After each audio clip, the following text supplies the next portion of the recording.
संगवारी हो सब्सक्राइब करो छत्तीसगढ़िया ला और बजाओ एक घंटा ला ताकि आप देख सको वीडियो सबसे पहले।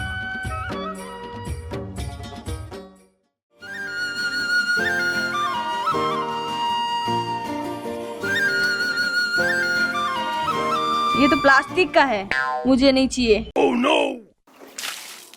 यहाँ गर्मी में आदमी सुखा जाते है, अब सूखा वाले गुलाब फूल लाते तो बने लगती इसका। हाँ तो सच में प्यार करते हैं वो गुलाब का ओरिजिनल फूल ही लेते हैं।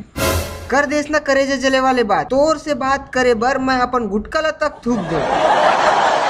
करते तो प्लास्टिक का फूल लाते। तो गुलाब के फूल तो एक दिन भर चलतीस, ये प्लास्टिक वाले फूल बने एक साल चल ही बढ़िया। तो लोहे का ला लेते, जब तक चलता तो चलता, पुराना होता तो बेच के कुल्फी ले लेती। बने याद दिलाए, ये साल काम चला ले, अगले साल बढ़िया लोहा वाले दे दूँ। अच्छा तो ये बताओ तुम मुझसे कितना प्यार करते हो? मैं तो तोर से बड़ मया करता हूँ। मतलब कितना? मतलब अब जितना कर सकता हूँ उतना। मतलब ठीक से बताओ, मतलब कि कितना करते हो? अब मैं हाँ कैसे बताऊँ, लीटर किलोमीटर कैसे बताऊँ तोला। रहन दो, कह दो कि प्यार ही नहीं करता। अच्छा फिर ते बताते कितना प्यार करता है। इतना प्यार करती हूँ पर तुम समझो तब ना।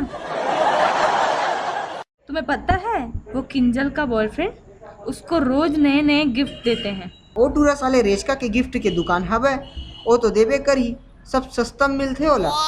कल उसके बॉयफ्रेंड ने पूछा कि क्या लेके तुम, ब्लैकबेरी या एप्पल? अब वो भाई पैसा वाले आदमी, हम गरीब कहाँ खर्चा कर सकबो उतना। मैं ये नहीं बोलती कि तुम भी इतना महंगा गिफ्ट लाके दो, तुम प्यार से जो भी लाओगे ना अच्छा लगेगा। या अभी घर जात जात तो 2 किलो आम देवा दूँ, सीजन में सस्ता है अभी। अरे अरे अरे सुन तो मत करे जा चाली, सुन तो।